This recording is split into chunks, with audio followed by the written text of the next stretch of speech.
अस्सलाम वालेकुम dear students, कैसे हैं आप? आई होप कि आप सब खैरियत से होंगे। MTH11 फाइनल टर्म शोर नोट्स लेक्चर नंबर 23 to 45 आप देख रहे हैं यूट्यूब लाइव स्टार एकेडमी। तो ये काफ़ी ज़्यादा मुझे अच्छे लगे शॉर्ट नोट्स और मेरा प्लान था कि आपसे भी शेयर किया जाए। ये तमाम किस्म के नोट्स जो मुझे बहुत ज़्यादा अच्छे लगते हैं तो आपको शेयर कर दिए जाएं। ये बिल्कुल तरतीब से बने हुए हैं। आपके लेक्चर के अंदर जितनी एग्जाम्पल हैं वो पिक की गई हैं और उसी के साथ लेक्चर नंबर 23 आप जैसे देख रहे हैं उसी के साथ आपके प्रैक्टिस क्वेश्चन भी किए हुए हैं। आप लोगों को इधर उधर जाने की कोई ज़रूरत नहीं है। मतलब कभी आप प्रैक्टिस क्वेश्चन देखें, कभी आप अपनी बुक देखें, मीन्स कि आप हैंड आउट्स रीड करें, एक दफ़ा हैंड आउट्स रीड करें और ये जो शॉर्ट नोट्स हैं जो मैं आपसे शेयर कर रहा हूँ इसी के अकॉर्डिंग आप लोग अपनी तैयारी करें। अल्हम्दुलिल्लाह अच्छे मार्क्स आएंगे। लेकिन पहले स्टेटमेंट्स लिखी, स्टेटमेंट्स जो पेपर में आती हैं वो स्टेटमेंट्स लिखी गई हैं। आप देख रही हैं बहुत ज़्यादा स्ट्रगल, बहुत ज़्यादा मेहनत की गई है। अब देखें find this maximum value. Maximum value find करने के लिए आपने क्या करना है, एफ ऑफ एक्स की 3 है, -27 है, +4 है और 2 पॉइंट्स बाउंड किए गए हैं। तो आपने क्या करना है, स्टेटमेंट्स को रख लेना है और उसके बाद आपने F of X equal to 0 के बराबर रखना है। उसके बाद जो आपने स्टेटमेंट रखी है इसकी एफ ऑफ प्राइम की, यानी कि आपने उसका डेरिवेटिव लिया है। स्टेटमेंट्स का सबसे पहले आपने डेरिवेटिव लेना है और उसके बाद आप लोगों ने एफ ऑफ एक्स के बराबर 0 रख लेना है। ठीक है, जहाँ पे आपका एफ ऑफ एक्स की वैल्यू है, ये स्टेटमेंट से आपकी आई यानी कि आपकी क्वेश्चन आई, वो आपने यहाँ पे पुट करनी है। पुट की इक्वल टू 0 के बराबर है। ठीक है, यहाँ से आपने क्या करना है, 3 कॉमन निकाल देना है। कॉमन निकालेंगे जब इधर आएगा तो 3 क्या हो जाएगा, 0 हो जाएगा। इधर मल्टीप्लाई हो रहा है, इधर आके डिवाइड हो जाएगा तो आपका क्या हो जाएगा, ये 0 हो जाएगा। बाकी 9 बचा। 9 जब इधर आएगा, 9 से आप ऐसे करें, आपके पास 2 फैक्टर होते हैं, एक प्लस का एक माइनस का। तो आप इसको ओपन करेंगे, एक दफ़ा माइनस में एक दफ़ा प्लस में और अलग अलग करके रख लेंगे। आपके पास 2 आंसर रिसीव होंगे एक्स के, एक 3 एक -3। जब आपके पास ये आंसर रिसीव हो जाएंगे एक्स के, देन आपने क्वेश्चन लिखनी है, ये वाली जो आप क्वेश्चन छोड़ के आए हैं, और उसमें पॉइंट पहला पुट कर देना है। क्वेश्चन लिखने के बाद पॉइंट आप लोगों ने क्या करना है, पहले वाला पुट कर देना है। जैसे कि पॉइंट पहले वाला 4 था, वो क्वेश्चन के अंदर पुट कर देना है। ठीक है, उससे आंसर रिसीव होगा -40। उसके बाद सेकंड पॉइंट आपके पास क्या है, आपके पास -4 है, ये आप लोगों ने पुट कर देना है। जब आप सेकंड पॉइंट आप पुट करेंगे, आपके पास आंसर 48 आ जाएगा।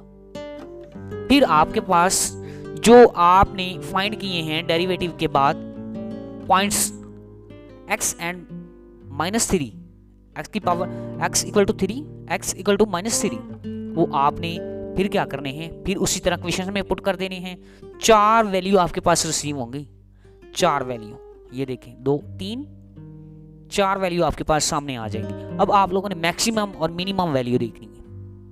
उन्होंने क्या पूछा था क्वेश्चन के अंदर, उन्होंने मिनिमम वैल्यू कम वैल्यू होती है, इसलिए जितनी लंबी वो वैल्यू होगी माइनस में होगी वो मिनिमम होगी। लिहाजा इसके अंदर हमारे पास मिनिमम वैल्यू क्या है, 50 है। आंसर हमारे पास क्या है, 50। कितनी प्यारी सॉल्व एग्जांपल की गई है। इसी तरह से same here, find this maximum value. अब हमने मिनिमम फाइंड किया है, सेम वही मेथड, सेम वही तरीकाकार जो आपने यहां पे अप्लाई करना है, वैसे अप्लाई करेंगे। ये देखें सारा कुछ वैसे अप्लाई किया, सब कुछ वैसे अप्लाई किया, तो आपके पास मैक्सिमम पॉइंट कौन सा होगा, आपके पास एक पॉइंट ये रिसीव हुआ, एक पॉइंट ये रिसीव हुआ। मिनिमम माइनस में होते हैं और मैक्सिमम प्लस में होते हैं पॉइंट्स, तो लिहाजा हमारे पास कौन सा रिसीव हुआ, वैल्यू 27 आपका पॉइंट्स आ गया है। इसी तरह से अगर आप देखें एग्जाम्पल नंबर, इसके अंदर भी मिनिमम वैल्यू फाइंड करनी है, तो आपने इसके अंदर करना क्या है, इसी के अंदर सेम है और आप लोगों ने वैसे ही करना है। आपने पहले डेरिवेटिव लेना है, उसके बाद x को 0 के इक्वल रख देना है जैसे मैंने आप लोगों को कहा, ठीक है। और उसके अंदर आपने क्या करना है, आपके पास वैल्यू रिसीव होगी वो जो आपके पास, तो जो 0 के मुताबिक अगर जब आपकी एफ ऑफ एक्स या x की वैल्यू 0 के मुताबिक आ जाए तो फिर आपने क्या करना है, फिर आपने वो पॉइंट इसके अंदर पुट कर देनी है, इक्वेशन के अंदर। ये आपके पास इक्वेशन है, इसी के अंदर पुट करें। 3 भी करेंगे 1 भी करेंगे। जब हमने 3 पुट किया -5 आया, जब हमने 1 पुट किया तो 3 आया। लिहाजा आपका एफ ऑफ एक्स यानी कि एफ ऑफ 0 आंसर कितना है 4। तो आपके पास मैक्सिमम वैल्यू फाइंड होगी। सेम आप लोगों के पास यही क्वेश्चन है, जो आपने सोल्यूशन पीछे देखा वही सोल्यूशन आपने यहाँ पे अप्लाई करना है, लेकिन इसमें पॉइंट्स की तब्दीली करनी है। इसमें -∞ है और +∞ है, बाउंड किए गए हैं 2 पॉइंट्स, वही आपने पुट करने हैं। सेम क्वेश्चन इसी तरह से ही है और इसका सोल्यूशन आपके पास सामने आ जाएगा। -47 लेक्चर नंबर 24 के अंदर एक ग्राफ ड्रॉ करना है न्यूटन मेथड का, और रोज थ्योरम के मुताबिक और मीन थ्योरम के मुताबिक हमने चलना है, ठीक है। उसकी स्टेटमेंट्स लिखनी है, तमाम किस्म की इंफॉर्मेशंस जो आपकी बुक के अकॉर्डिंग दी गई हैं वो इधर भी प्रोवाइड की गई हैं। तो आपने फार्मूला भी एक याद रखना है, xn+1 = nx माइनस आप लोगों का f of n f' of n। ये फार्मूला आप लोगों ने याद रखना है for this formula of Newton methods. Examples Newton method की आपने देखनी है, कमाल की example, very important for final term exam. तो आपने क्या करना है, f of x आप लोगों ने इसका फाइंड करना है, मतलब आपने f of prime इसका डेरिवेटिव आप लोगों ने इक्वेशन का ले लेना है। आपने डेरिवेटिव एक दफा ले लेना है, डेरिवेटिव आपने ले लिया है। उसके बाद आपने क्या करना है, आपने हमारे पास 2 पॉइंट्स हैं x1 एंड x2, वो पहले आपने क्या करना है x2 वाले पुट कर देने हैं यहाँ पे पॉइंट। जब पुट करेंगे हमारे पास वैल्यू रिसीव होगी 7। 2 पुट किया हमने, इसमें हमने पुट किया 2, फिर हम 3 पुट करेंगे। 3 पुट करेंगे तो हमारे पास वैल्यू फाइंड क्या होगी 5। 2 वैल्यू रिसीव होगी। We know that is formula of Newton methods. आपके पास फिर आपने क्या करना है, जो वैल्यू आपके पास आई हैं f1 की और f' ऑफ 1 की, वो आपने पुट करनी है। पुट करने के बाद आपके पास सोल्यूशन जो है x1 की हमारे पास वैल्यू 2 थी और f of 2 की वैल्यू हमारे पास 7 आई थी, ये देखिए ये वाली। और उसके बाद f of 2 की वैल्यू जो हमारे पास कितनी आई थी 5 प्राइम की, तो आपके पास सोल्यूशन आएगा 17/5। इसी के बाद mean value theorem, this is very important for MCQs, for short, for long. Example देखेंगे मीन वैल्यू थ्योरम कि ये आप लोगों की इक्वेशन है और इसके पॉइंट्स क्या हैं 0 और 2। a = 0, b = 2। आपके पास जो आपके ये पॉइंट्स हैं हमने इसको लेट कर लिया है a के बराबर एंड b के बराबर, यानी कि ये हमारे पास a पॉइंट है, ये हमारे पास b पॉइंट है। एक एक करके हम पॉइंट्स जो है पुट करेंगे, यानी कि a के बराबर रखा f of a और इसके अंदर पॉइंट्स के पुट किया तो a की वैल्यू f of a की वैल्यू कितनी आ गई 0। इसी तरह f of b हम पॉइंट्स से पुट करेंगे, उसकी वैल्यू हमारे पास आई -2। ठीक है, अंडरस्टैंड। इसी तरह से हमने क्या करना है, फिर हमने इस क्वेश्चन का डेरिवेटिव ले लेना है। डेरिवेटिव लेने के बाद यहाँ पे आपने डेरिवेटिव ले लेना है, फिर हमने f of c पुट करना है। ठीक है, c पुट करेंगे तो हमने, क्योंकि हमने according to mean value theorem के अकॉर्डिंग हमने लेके आना ये वाला। और उसके बाद आप लोगों ने यहाँ पे ये c पुट किया तो हमारे पास ये फार्मूला आप लोगों ने लिखना। वी नाउ दैट हम जानते हैं मीन वैल्यू थ्योरम्स, हमारे पास ये सिचुएशंस हैं।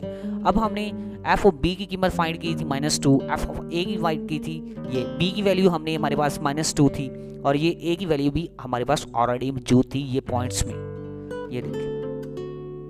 ठीक है, ये सारी वैल्यू जो है यहाँ पे आके अपनी पुटिंग कर देनी है मीन वैल्यू थ्योरम के अंदर। और यहाँ पे हमने c की वैल्यू क्या पुट की थी, यानी कि c f of c की वैल्यू हमने ये फाइंड की थी। ठीक है, डेरिवेटिव लिया और फिर हमने एफ ऑफ सी पुट कर दिया पूरी इक्वेशन के अंदर। जब हमने पुट किया तो हमारे पास ये वैल्यू आ गई, क्योंकि हमने इसमें सी की वैल्यू निकालनी है मीन वैल्यू थ्योरम के मुताबिक। तो फिर हमने जब इसको सॉल्व करते जाएंगे, आप एलसीएम लेंगे, इसको मजीद सॉल्व करेंगे, आप इसका जो स्क्वायर लेंगे, फिर आपके पास प्लस माइनस 2/3 आ जाए। Rolle's theorem let is the differentiables on a and b continue on a and b if a f of x and b of x equal जो है equal to 0, यानी कि f of x and b of x जो equal to b of x f of b are equal to 0, then is at the last points c a and b where is f prime equal to 0। ये आपकी जो statements है ये आप लोगों ने read out करनी है। ये जो मैं शॉर्ट नोट्स हैं डिस्क्रिप्शन में लगा दूंगा, वहाँ से आप रिसीव कर लीजिएगा। ठीक, इसी तरह से लेक्चर नंबर 45 आ जाता है। 45 के अंदर आप लोगों ने क्या करना है, एरिया प्रॉब्लम्स और इंटी डेरिवेटिव लेना है। ठीक है, उसके बाद आप लोगों ने एफिनिटी फाइंड करनी है, उसके बाद आपने कुछ प्रॉपर्टी फाइंड करनी है इंटीग्रल की। ठीक है, एरिया प्रॉब्लम क्या है ये आप लोगों ने स्टडी करना है। ठीक है, और इसका फार्मूला याद रखना है। इसी तरह से आप लोगों के पास एक एग्जांपल है, आप लोगों के पास ये एक एग्जांपल है, तो ये आप लोगों ने कैसे फाइंड करनी है जी। जब इंटीग्रेशन लेनी है, प्लेलिस्ट में लेक्चर मौजूद है इंटीग्रेशन बाय पावर रूल, आप ज़रूर सीख लीजिएगा। अगर आपको मैथ नहीं आती, सेकंड ईयर में मैथ नहीं पढ़ी, तो आप प्लेलिस्ट में मेरी में जाइएगा, वहाँ पे MTH 101 के अंदर integration by power rule lecture मौजूद है, आप उसको मद्देनज़र रख सकते हैं। देखिए इसमें क्या करना होता है, पावर में जमा करनी होती है, जो चीज़ जमा की है वो नीचे आ जाती है और वो जमा होके आपके पास x की पावर 3 ऊपर 2 थी 3, क्योंकि डेरिवेटिव के अंदर आप लोगों ने मिड में पढ़ा कि उसमें हम एक निकालते हैं, लेकिन इसमें आपने एक ऐड करना है। ठीक है, तो आपके पास ये सोल्यूशन आ जाएगा प्लस सी एक कांस्टेंट है आपका। इसी तरह से डेरिवेटिव और इंटीग्रेशन के कुछ रूल्स भी आप लोगों ने याद करना है। इसका आप डेरिवेटिव लेंगे तो ये आएगा, अगर आप इसकी इंटीग्रेशन लेंगे तो आपके पास पावर में जो है कि इंक्रीमेंट होती है और डेरिवेटिव में पावर जो है डिक्रीमेंट होती है और इंटीग्रेशन में जो पावर है वो इंक्रीमेंट होती है। ये आप लोगों ने बात याद रखनी है। ये कुछ मेथड्स हैं, कुछ फार्मूले हैं, वो आप लोगों ने याद रखने हैं। मज़ीद लेक्चर लेना चाहते हैं तो प्लेलिस्ट में इसी तरह से बाकायदा डिटेल से मेरे लेक्चर पढ़े हैं, जो नोट्स भी आप देख सकते हैं। इसके अंदर आपको तमाम किस्म की इंस्ट्रक्शंस, तमाम किस्म की इंफॉर्मेशन अकॉर्डिंग टू आप ट्रिग्नोमेट्री इंटीग्रेशन कैसे लेते हैं वो भी देख सकते हैं। जी dear students, lecture number 26, this is very important. ये आप लोगों का इंटीग्रेशन पे है। इसमें आप लोगों ने तमाम किस्म की स्टेटमेंट्स को पढ़ना है और फिर जो है मद्देनजर रखना है। इसके अंदर आपका चेन रूल भी आ जाता है, जो आपसे क्वेश्चन पूछता है। 4-5 स्टेप हैं, ये आप लोगों ने रीड आउट कर लेनी है। डिस्क्रिप्शन में आपको बार बार मैं कह रहा हूँ कि आपकी ये फाइल में लगा दूंगा, 15 मिनट पे आपकी वीडियो क्लोज कर दूंगा, जो आप लोगों ने खुद हैंडल करना है। बाकी तमाम किस्म के लेक्चर आप जो लेना चाहते हैं मेरे डिस्क्रिप्शन में मौजूद पड़े हैं। इसी तरह से जैसे मैं आप लोगों को गाइड करा था, समझा रहा था, डिस्क्रिप्शन में लेक्चर जो हैं वो मौजूद हैं, आप ले सकते हैं, उसको स्टडी कर सकते हैं और अपनी तमाम किस्म की इंफॉर्मेशन है पिक कर सकते हैं। और तमाम किस्म के concept lecture number 27, this is very important, paper में बार बार आने वाला लेक्चर है, कमाल का लेक्चर है और वो आप अपने कॉन्सेप्ट वगैरह हैं क्लियर कर सकते हैं। और अब आपसे लेते हैं इजाज़त और नेक्स्ट वीडियो मुलाकात करेंगे। और ये शॉर्ट नोट्स आपको नीचे मिल जाएंगे, इसकी समझ ना आए तो आप लेक्चर मेरे जो नीचे डिस्क्रिप्शन में लिंक पड़े हैं उसको आप फॉलो कर लीजिएगा। इंशाल्लाह अल्लाह के फजल करम से आपको अच्छे से कॉन्सेप्ट जो हैं वो समझ आ जाएंगे। ये लास्ट लेक्चर एंड किया है हमने।